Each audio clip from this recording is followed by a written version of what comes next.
Hello friends, welcome to editorial analysis by simplified civil services. आज Sunday को दो article discuss करेंगे। पहला आर्टिकल है is the Ukraine war changing world order. इसमें हम प्री एस्पेक्ट मेंस एस्पेक्ट दोनों कवर करेंगे। रशिया के ऊपर इम्प्लीकेशन और इंडिया और चाइना के ऊपर इम्प्लीकेशन की बात करेंगे, जो बहुत इंपॉर्टेंट है मेंस के पर्सपेक्टिव से। प्री के पर्सपेक्टिव से हम लोग बात करेंगे CSTO की, कलेक्टिव सिक्योरिटी ट्रीटी ऑर्गेनाइजेशन, कब इसकी शुरुआत हुई थी, ताशकंद पैक्ट की बात की जाएगी। नेक्स्ट आर्टिकल जो डिस्कस करेंगे वो है the global south stand on Israel war in Gaza, जो रिसेंटली पब्लिक हियरिंग चल रही है ICJ कोर्ट में, उसकी बात करेंगे। और बैरियर वॉल क्या है ये आपको प्री में पूछा जा सकता है, कहाँ बनाई जा रही है, ये सारे एस्पेक्ट कवर करेंगे। प्री और मेंस एस्पेक्ट दोनों कवर करेंगे। अगर आपको हमारा एनालिसिस पसंद आ रहा है तो प्लीज़ आप लोग लाइक करिए, कमेंट करिए, शेयर करिए, सब्सक्राइब करिए। आइए शुरू करते हैं हमारा एनालिसिस। हमारा फर्स्ट आर्टिकल है is the Ukraine war changing world order. यह आर्टिकल द हिंदू में आया है और GS2IR मेंस के पर्सपेक्टिव से और इंटरव्यू के पर्सपेक्टिव से काफ़ी इम्पॉर्टेंट है। प्री के पर्सपेक्टिव से भी बात करेंगे। प्लेसेस इन न्यूज़ आपको पूछे जा सकते हैं। इसके अलावा हम लोग CSTO ऑर्गेनाइजेशन के बारे में बात करेंगे। कलेक्टिव सिक्योरिटी ट्रीटी ऑर्गेनाइजेशन, जब सोवियत संघ जो यूनियन है, जब उसका विघटन हुआ था, डिसइंटीग्रेशन हुआ था, तब एक ट्रीटी साइन हुई थी जिसका नाम है ताशकंद पैक्ट, और उसके थ्रू ये CSTO ऑर्गेनाइजेशन आया था। इसमें कितनी कंट्रीज़ है इसके बारे में बात करेंगे, ये आपको प्री में पूछा जा सकता है। शुरू करते हैं आर्टिकल।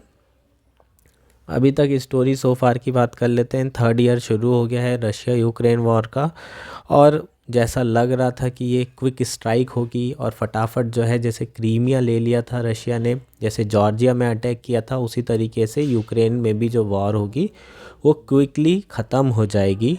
लेकिन ये यूरोप की अब वर्ल्ड वॉर 2 के बाद से सबसे बड़ी जो है वॉर चल रही है और ख़त्म होने का नाम ही नहीं ले रही है। रशिया को देखें तो रशिया के supporters by and large global south के हैं, चाइना तो कर ही रहा है, और इंडिया एज सच सपोर्ट भी नहीं कर रहा है और अगेंस्ट भी नहीं है, चुपचाप है, शांत है, न्यूट्रल है। ठीक। और बाकी यूक्रेन के जो सपोर्टर हैं वो वेस्टर्न और नाटो कंट्रीज़ जितने हैं वो सारे के सारे यूक्रेन का सपोर्ट करने में लगे। डिड व्लादिमीर पुतिन एर, इसमें बेसिकली ये बोला जा रहा है कि क्या व्लादिमीर पुतिन से गलती हुई है, स्ट्रेटजिक मिसकैलकुलेशन हुए, तो हम कह सकते हैं बाय एंड लार्ज। जैसे उन्होंने सोचा था कि पहले किया था, क्विक विक्ट्री हुई थी जॉर्जिया में 2008 में, क्रीमिया में 2014 में, वैसी जो है विक्ट्री एक्सपेक्ट किए थे उन्होंने, पुतिन ने, लेकिन वैसा रिज़ल्ट नहीं आया है। और अब ये वॉर स्ट्रेच हो चुकी है, तीसरा साल चल रहा है, तो रिसोर्सेज मनी बहुत ज़्यादा लॉस हो रहा है, कैजुअल्टीज़ बहुत ज़्यादा हो रही है।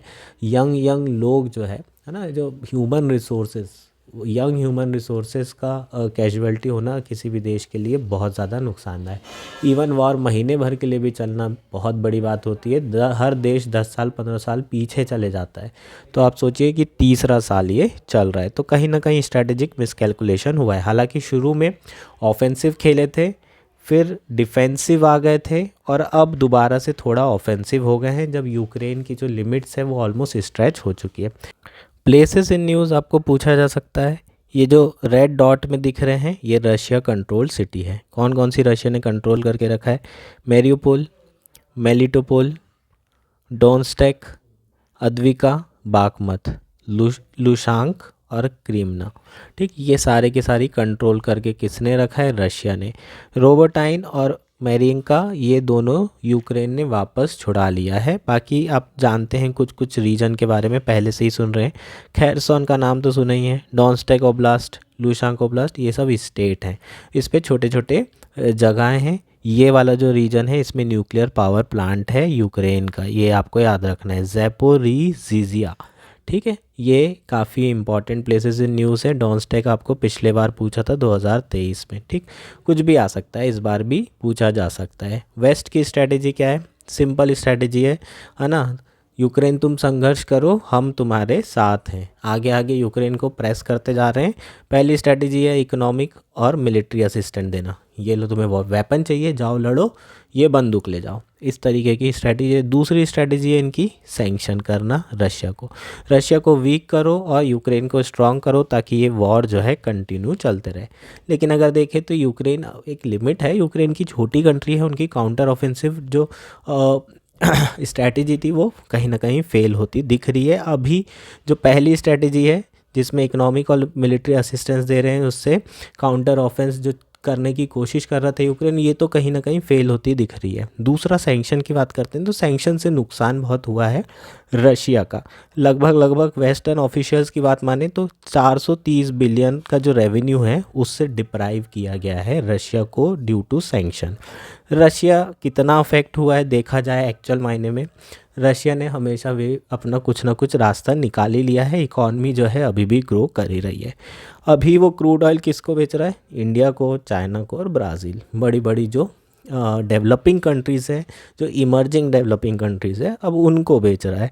और जो डिफेंस के आइटम हैं उसके लिए भी वो है ना शेल कंपनी खोल के बैठा है टर्की आर्मेनिया में, और वहाँ से जो है डुअल टेक्नोलॉजीज़ बुला रहा है और फिर रशिया में एक्सपोर्ट किया जा रहा है उसे, और अपना जो है वेपन्स मैन्युफैक्चरिंग कर रहा है। ठीक, चाइना के ऊपर बहुत ज़्यादा रिलायंस उसका बढ़ गया है डिफेंस में भी।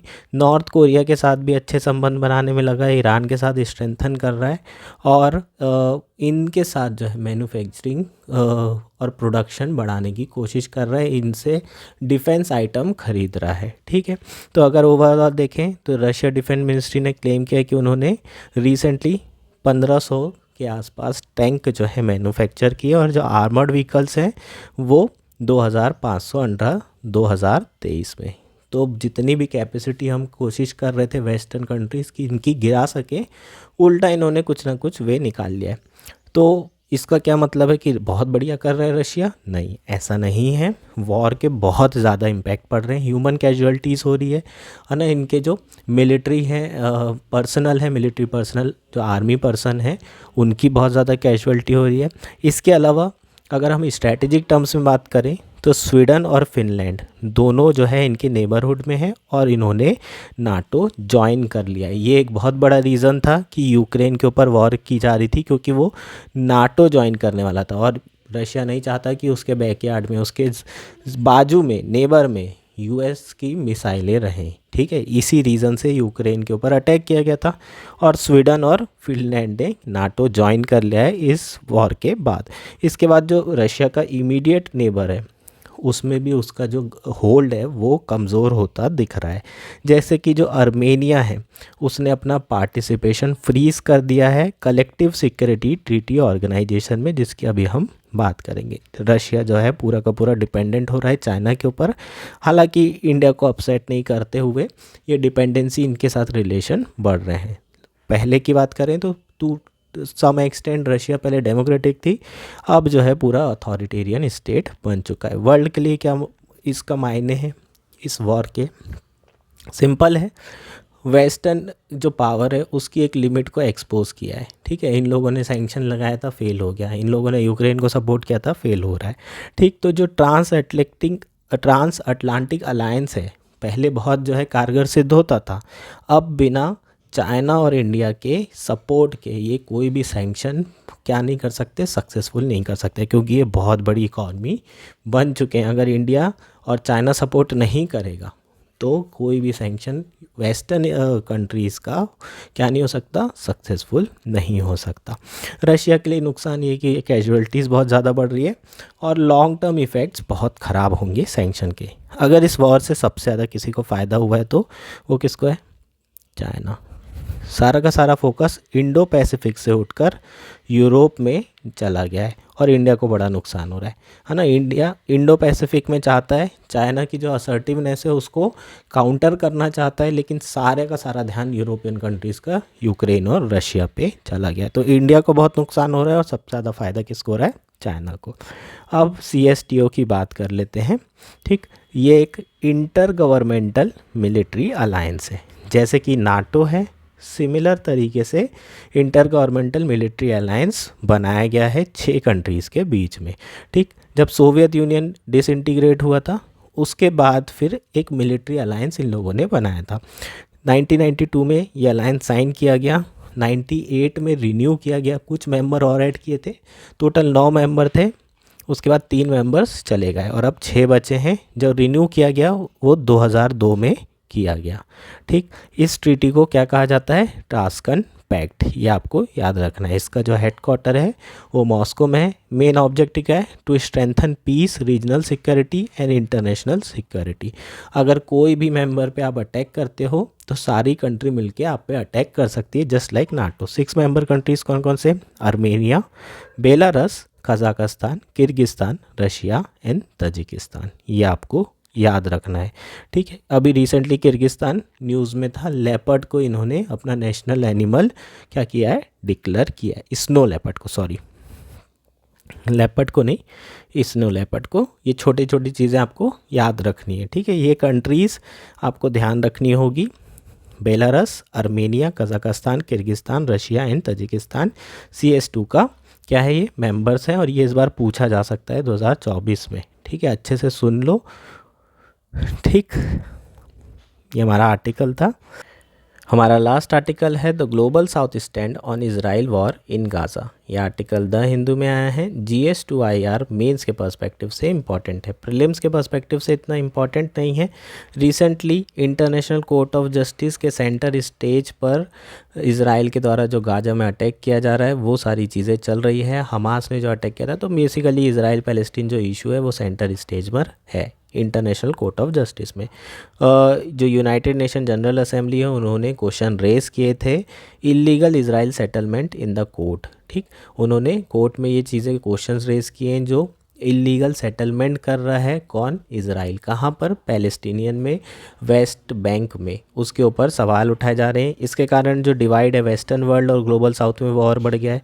वेस्टर्न वर्ल्ड जो है सपोर्ट कर रहा है इजराइल को as a right to self defence, वहीं जो ग्लोबल साउथ है वो सपोर्ट कर रहा है साउथ अफ्रीका की बिड को, जो ये कह रही है कि ICJ को ट्राई करना चाहिए इजराइल को for the war crimes of its action. ठीक है, जो भी वो वॉर क्राइम कर रहा है, जो भी एक्शंस कर रहा है, जीनोसाइडल एक्शन जो कर रहा है, उसके लिए इनको ट्रायल करना बहुत ज़्यादा ज़रूरी है। इंडिया का स्टैंड क्या है लास्ट में बात करेंगे।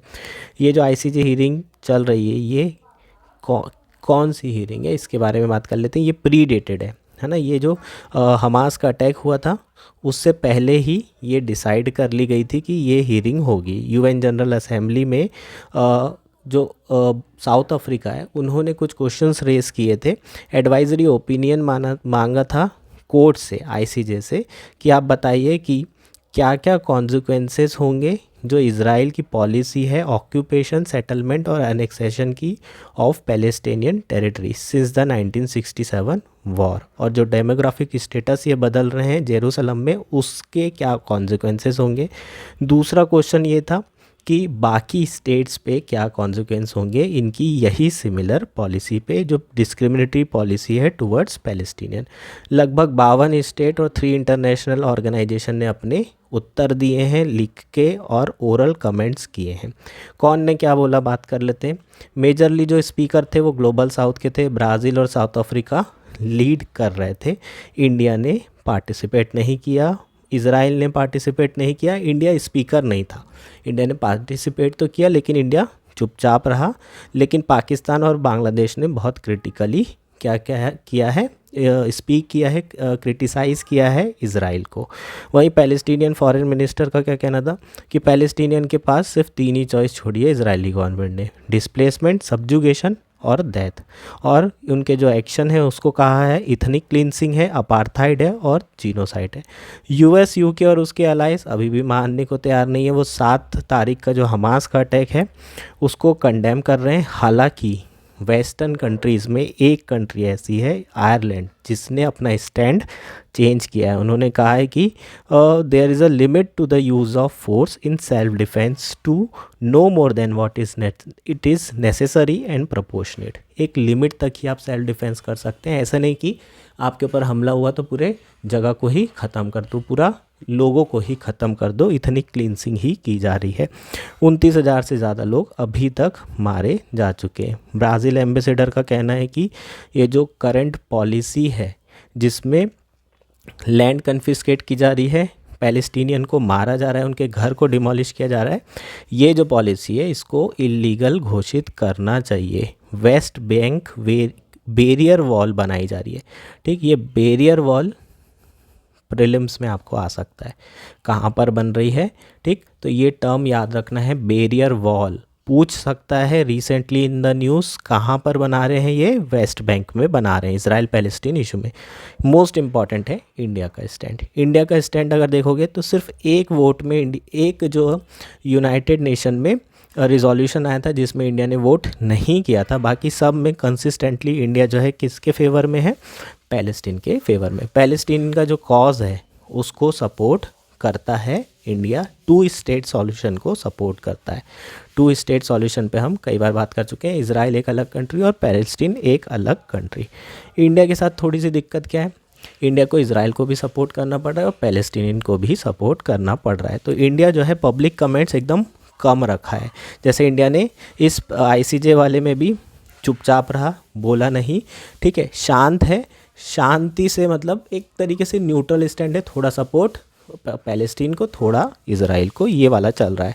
क्या इंडिया के साथ इशू क्या है, टाइट रोप पे चलना पड़ रहा है, क्योंकि जो अरब वर्ल्ड है वो इंडिया से एक्सपेक्ट कर रहा है, जैसे UAE, सऊदी अरेबिया, कतर, ठीक है, ये सपोर्ट चाहते हैं पैलेस्टीन कॉज में। रिसेंटली कतर ने तो 8 नेवी ऑफिसर को छोड़ा है और इंडिया भी आए थे। तो उम्मीद करते हैं कि इंडिया जो है किसको सपोर्ट करे, पैलेस्टीन को सपोर्ट करे। इसलिए कहीं ना कहीं इंडिया ने जो है अटैक, साथ हमास का जो अटैक था उसे कंडेम किया, लेकिन हमास को टेरर ग्रुप अभी तक के डेजिग्नेट नहीं किया गया है। वहीं प्रॉब्लम इजराइल के साथ इंडिया के रिलेशन बड़े क्लोज हैं, है ना, खासकर जो डिफेंस कॉपरेशन है दोनों कंट्री के बीच में बहुत ही ज़्यादा है। इंडिया जो है एक ड्रोन शिप कर रहा है जो कि हैदराबाद में बन रहा है। कौन बना रहा है, अदानी एल्बिट एडवांस सिस्टम के द्वारा ड्रोन बनाए जा रहे हैं जो करंट इजराइल ऑपरेशन में यूज़ हो रहे हैं। तो कहीं ना कहीं इंडिया US जैसे कर रहा है, एक दूसरे को बोल रहा है हाँ हाँ ठीक है हम तुम्हारा सपोर्ट कर रहे हैं, और अपने यहाँ से जो है उसी के अगेंस्ट में वेपन बेच रहा है। तो ये बड़ी एक चिंता की बात है ना, कहीं इंडिया की जो पॉलिसी है उसमें मॉरलिटी ख़त्म ना हो जाए। अब देखा जाए तो सारा नेशनल इंटरेस्ट ड्रिवन ही होता है ना। वो गया नेहरू का ज़माना जब क्या होती थी पॉलिसी में, इंटरनेशनल पॉलिसी में कुछ मॉरलिटी रहती थी। इंडिया ने जो है लगभग 10,000 लोगों को इजराइल भेजा है वहाँ पर जॉब करने की, क्योंकि वहाँ लेबर शॉर्टेजेस हो गए थे, ठीक। सबसे बड़ी प्रॉब्लम इंडिया के साथ क्या है, इंडिया जो है एज अ ग्लोबल साउथ का लीडर बन के आ रहा है और ग्लोबल साउथ सब एक वॉइस में इजराइल को कंडेम कर रहे हैं, लेकिन इंडिया नहीं कर रहा है। तो इंडिया के साथ ये एक बहुत बड़ा मुश्किल इशू आ गया है। होपफुली ये सारी चीज़ें आपको समझ में आ गई होगी। बैरियर वॉल प्रीलिम्स के लिए याद रखना है, वेस्ट बैंक में बन रही है, ये आपको पूछी जा सकती है। बाकी ओवरऑल देखें तो इंटरनेशनल पॉलिटिक्स में मोरालिटी के ऊपर क्वेश्चन आ सकता है। होपफुली आपको सारी चीज़ें क्लियर हो गई होगी। Thank you, enjoy your day.